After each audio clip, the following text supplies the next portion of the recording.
100 million years ago, something was buried in stone that would rewrite the entire Mesozoic era. Scientists spent a century missing it, but the most feared predator hiding here will appear at the end. Listen closely. Beneath your feet, layered in silence, lies an ancient world that no longer exists anywhere. A world of amber light and moss-green giants where skies trembled beneath wings the size of aircraft. A world sealed inside stone that held its silent breath for 100 million long, unbroken years. Modern science has finally learned how to make it speak. Tonight, we walk the lost Mesozoic epoch. But first, the world that buried it. Rewind the clock 120 million years backward. Earth burns warmer than anything humans have ever known. No polar ice caps exist anywhere on the planet. Seas swell high above today's coastlines, drowning entire continents beneath shallow, sun-warmed tropical water stretching everywhere. Oxygen fills the air at levels our lungs would find intoxicating. And then there are the vast forests. The forests rise as green cathedrals, 300 feet tall, dripping with ferns, humming with giant insects. This is the Middle Cretaceous, a fragile pause between primordial chaos and the coming planetary catastrophe ahead. The single supercontinent Pangaea has already begun to fracture. Great tectonic wounds tear the ancient land apart. Africa drifts slowly from South America, and India races northward across a rapidly widening ocean toward Asia. Between the fragments, warm currents pour across the globe, feeding endless storms that simply never truly end. The rain falls, and the rain falls. In mud of endless river deltas, ancient bones begin sinking down.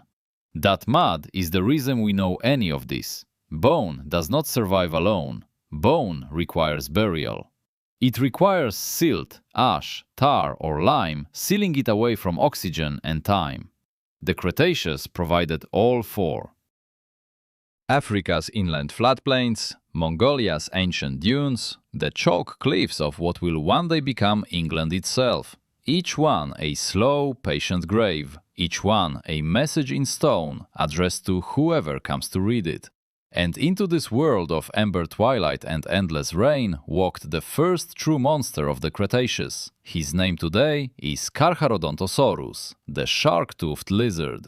8 tons of muscle balanced perfectly on 2 massive legs. A skull longer than a grown man is tall. Teeth like curved kitchen blades, serrated and endlessly replaceable. Designed for one purpose only: to strip flesh from bone in a single, terrible pass through living meat. He was found in 1925 in a place now called the Kemkem Beds in southern Morocco. His first bones were destroyed in a bombing during the Second World War, for half a century forgotten. Then, in the 1990s, new skulls emerged from the same red sandstone, and paleontologists realized what they had. A hunter longer than a bass. A predator larger than Tyrannosaurus, a ghost that had ruled North Africa, when North Africa was a river-woven paradise of endless green. He hunted alone. He needed to survive. His territory spanned hundreds of square miles of braided river channels and towering gallery forests of ancient ferns. He tracked long-necked sauropods twice his size, wounded them with one slashing bite, then followed the blood for days. He was patient. He was silent. And he was not the largest predator in his own kingdom. Inside those same Moroccan beds lay another set of bones. Bones no one could quite make sense of. A jaw shaped like a crocodile's, a back crowned with a great sail-like spine, teeth not built for meat. Teeth designed not to tear flesh, but to grip something slippery and alive. The first hint of anomaly. Yet a stranger predator ruled the rivers. Spinosaurus, the spine lizard, drawn wrong for nearly 100 years. We pictured him upright, dry, landbound, just another slightly odd version of every other giant Cretaceous carnivore. Then new fossils came from the Sahara. Tailbones, foot bones, dense structure like a penguin's skeleton. Bones built to sink rather than float. And the picture of Spinosaurus changed forever, decade by decade. Spinosaurus did not walk like a tyrant, he swam. 50 feet of predator from snout to tail. A living crocodile of impossible scale, cruising ancient rivers of North Africa, hunting car-sized fish and sharks. His sail caught the low sun like a banner. Nostrils sat high so he could breathe submerged. He was the first known swimming dinosaur, and he was only the beginning of stranger giants coming. Above him, across the flooded plains, other giants moved. Sauroposeidon, Argentinosaurus, necks reaching 6 stories into canopy. Bodies weighing 70, 80, 90 tons. Each footstep pressed a small crater into the ancient African earth. Herds moved slowly across continents, cropping conifer tops, digesting for days, breathing clouds of humid Cretaceous warmth. Nothing walking on Earth today comes even remotely close to the scale of these vanished skyscraping giants. Faster, smaller, sharper creatures wove between their legs. Deinonychus, the terrible claw, a wolf-sized raptor with a hooked sickle. On each foot, a brain built for cooperation. Trackways in Utah suggest coordinated groups drove prey toward waiting ambushers. They were not mindless reptiles of old imagination. Feathered, warm-blooded, tactical, ancestors of every bird alive today. And above them all, the sky. Pterosaurs the size of small airplanes. Quetzalcoatlus, wingspan of 36 feet. Not gliders. Not gentle flyers. Active hunters striding across floodplains on folded wings, spearing anything smaller than themselves. They blotted out the sun in flocks. They lived on every continent, and they too would leave bones behind. The Cretaceous was not a chaos of monsters, it was a working ecosystem, every level connected, every predator answering, to something above, beneath water, or dropping from the sky. Terrible, beautiful, temporary balance. Science looked beneath the waves. The oceans of the Mesozoic were another world entirely. Warm, shallow, saturated with life, ruled by unimaginable predators. Mosasaurs, marine lizards, closer in family to modern monitors than to any dinosaur. 50 feet long, snake-hinged jaws. They swam with a shark's tail and a crocodile's patience, eating ammonites, fish, sharks, plesiosaurs, and each other. Bite marks on fossil ammonites match mosasaur teeth exactly. The Cretaceous oceans were an arms race the mosasaurs won. Beneath them, plesiosaurs still cruised, long necks arcing through the water like living cranes of the shallow inland sea. Ammonites spiraled through the shallows by the million, some small as a coin, some large as a truck tire. Sharks older than dinosaurs prowled the deeper channels, and on the shorelines, feathered dinosaurs peeked among the tide pools. They hunted crabs and horseshoe crabs beneath a Cretaceous sun that never quite set on the polar horizon. Because here is a fact the fossils only recently confirmed. Even the poles were warm. Antarctica was a forest. The Arctic Circle grew ferns and magnolia trees. Dinosaurs lived there year-round in a strange polar twilight. Summer sunlight bleeding into winter darkness, some of them growing thick, insulating coats of primitive downy feathers. Down. Feathers. That was the first shock. The second shock was color, and it rewrote everything we imagined. For centuries, we imagined dinosaurs as gray, green, brown, the dull muted colors of modern living reptiles. Then, in the 2010s, researchers found something impossible inside ancient fossilized feathers, actual melanosomes preserved, the microscopic pigment cells that give every modern bird its color. Preserved, recognizable, measurable inside the ancient feathers. Suddenly, we could reconstruct the actual living coats of extinct animals lost for 100 million years. A small feathered dinosaur called Anchiornis was black and white with a rust-red crest, like a magpie. Sinosauropteryx wore a bandit's mask and a striped tail. Microraptor shimmered blue-black, iridescent as a modern grackle. The Mesozoic was not grey, it was every color the sky and forest and shallow sea could hold. In that color lay the hidden secret. If pigments survived 100 million years, what else could endure? That question broke a century of assumptions. But we are getting ahead of ourselves. Return now to the land. Return to the rivers of North Africa, where the two greatest predators of that world were about to meet. Their meeting would reveal something no textbook had ever suggested. Picture the scene. Late afternoon, a wide, sluggish river. In what is now Morocco, 100 million years ago, water warm and stained the color of tea. Along the far bank, Carcharodontosaurus moves through the reeds, thirsty after a day's trekking of restless prey. He lowers his enormous head to drink. His reflection ripples on the surface. Something in the reflection moves. Spinosaurus rises from the shallows. 50 feet of muscle and sail and jaw awaken from the drowned depths. The two largest predators the planet ever produced stand face to face, refusing to yield an inch. One built for the land, one built for the water. We know they met because the evidence still remains. Fossil bones from the Kemkem beds show bite marks that match both species along shattered edges. Vertebrae grooved by shark-toothed jaws. Spinosaur ribs cracked by land hunter teeth. They fought. They killed each other's young. They shared a landscape too small to hold them both peacefully. Isotope analysis of their teeth reveals more. Spinosaurus drank the river. Carcharodontosaurus drank rainwater and the blood of sauropods hauled down in dry uplands.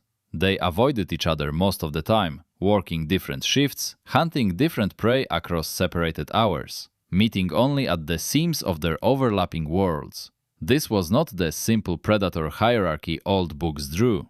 This was a partitioned kingdom, cleverly divided, tense, unstable. A truce written in blood and drying mud. And unstable systems do not last. Somewhere in the mid-Cretaceous, Spinosaurus vanished. His rivers dried, his fish thinned. His sail sank into the mud one final time.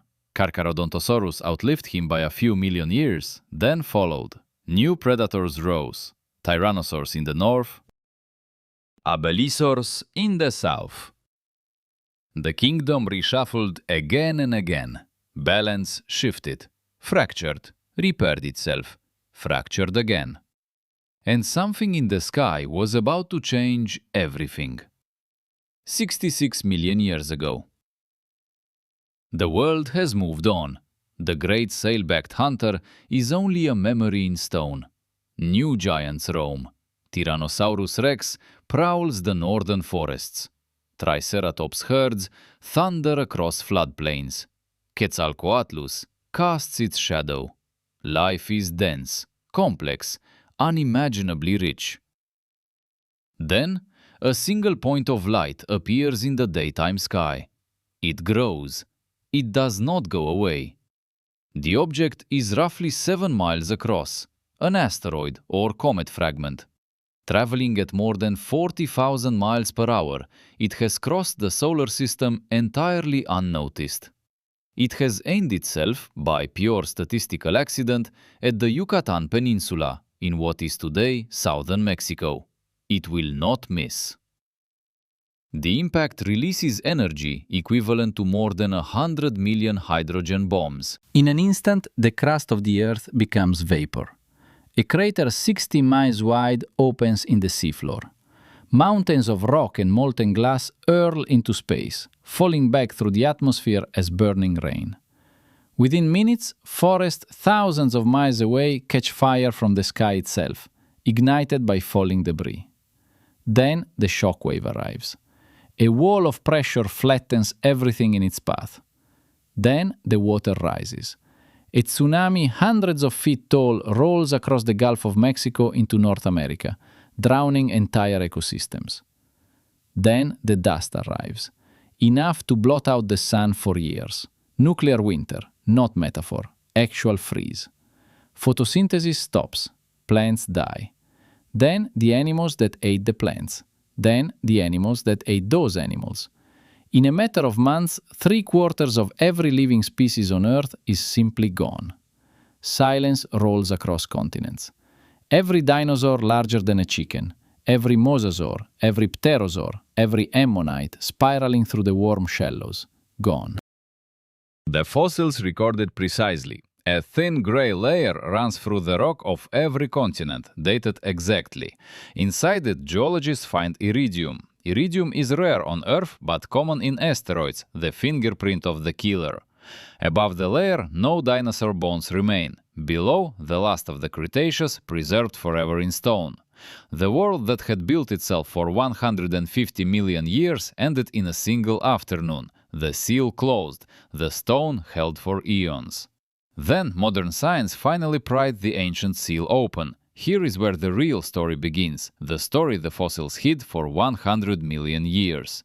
For most of the 20th century, we believed bone was all we would ever have. Bone, footprints, imagination.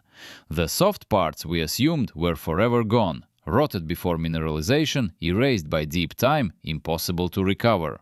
We were wrong. In 2005, paleontologist Mary Schweitzer cracked open a Tyrannosaurus rex leg bone, seeking answers. Inside, she found something impossible. Flexible tissue, stretchy and pinkish, utterly unlike stone, defying every rule of fossilization. Under the microscope, structures resembling blood vessels appeared, structures that looked like cells, structures that looked, impossibly, alive. The scientific world refused to believe her. The claim was too large, too radical, to accept without extraordinary proof. But the samples were tested, and tested again, by independent labs. Proteins were extracted. Collagen was carefully sequenced. The sequences matched, more closely than anything else, the collagen of modern birds. Dinosaurs left behind more than shape. They had left chemistry. Then came the synchrotrons, particle accelerators the size of city blocks, wielding X-ray light. That intense beam can peer inside a fossil without breaking it, revealing hidden structures locked within ancient stone. Air sacs in Spinosaurus confirmed its aquatic life. Growth rings in Tyrannosaurus showed adolescence hitting like a thunderstorm. The Tyrant King added 1,000 pounds each year. Nerve channels traced through raptor claws, revealing predatory precision. Brain shapes in feathered dinosaurs sat closer to modern birds than reptiles. CT scanners from hospitals opened ancient skulls. Inside, researchers found inner ears, delicate as jewelry, revealing how each animal balanced, how it heard, how it hunted. Sauropods, it turned out, had hearing tuned to low rumbling infrasound, the kind elephants use to talk across miles. Tyrannosaurs had olfactory bulbs the size of grapefruits, meaning they smelled the entire world in overwhelming, terrifying detail. Isotopes told us where they drank. Growth rings told us how they aged. Fossilized stomach contents revealed final meals. Mineralized dung told us what they digested. Every crumb of evidence, once ignored, became a sentence in a story. And the biggest sentence, the one the fossils had hidden for a century, was this: soft tissue can survive. Under the right conditions, sealed in iron-rich mud, delicate molecules can persist for tens of millions of years. Not just imprints, not just shapes, the actual chemistry of extinct creatures waiting inside stone to be read. That is the secret. That is what the stone was holding. Everything we knew existed only in silhouette. Now, slowly, the silhouette is filling in with color, with texture, with smell and sound and behavior of life, with the reddish crest of Anchiornis, with the humming infrasound of Argentinosaurus echoing across ancient warm inland seas, with the crocodile hunt of Spinosaurus and the panicked flight of the last pterosaur against a sky of falling fire. What it means for evolution today is even larger. If dinosaur proteins survive, the line between eras dissolves. It is not a wall, it is a bridge. Modern birds carry Mesozoic chemistry inside their own cells. Modern crocodiles still retain hunting behaviors, little changed since the days of Carcharodontosaurus, stalking humid Cretaceous river deltas.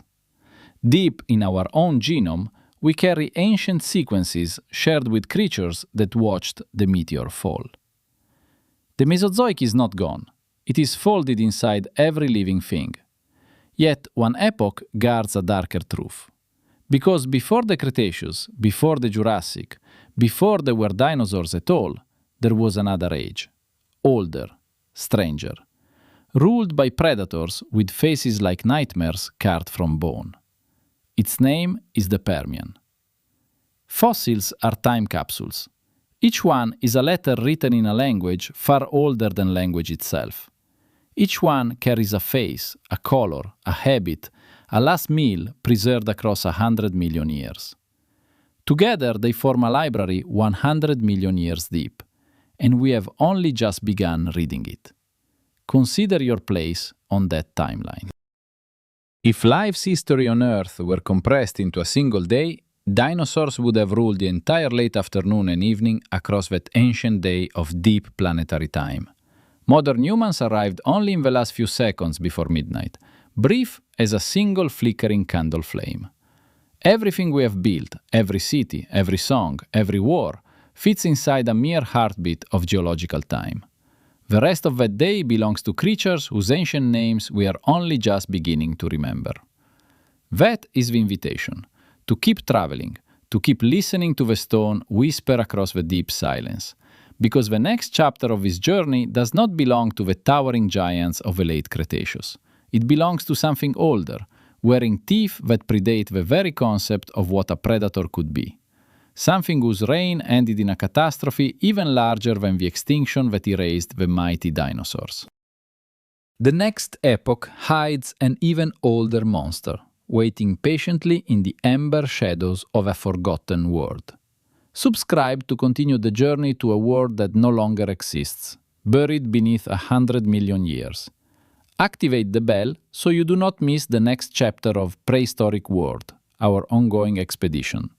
In the next episode, we descend into the Permian, where the true apex hunter of deep time waits. And there, at the end of that older world, the very Earth itself will finally end in fire. A world that no longer exists awaits. Subscribe and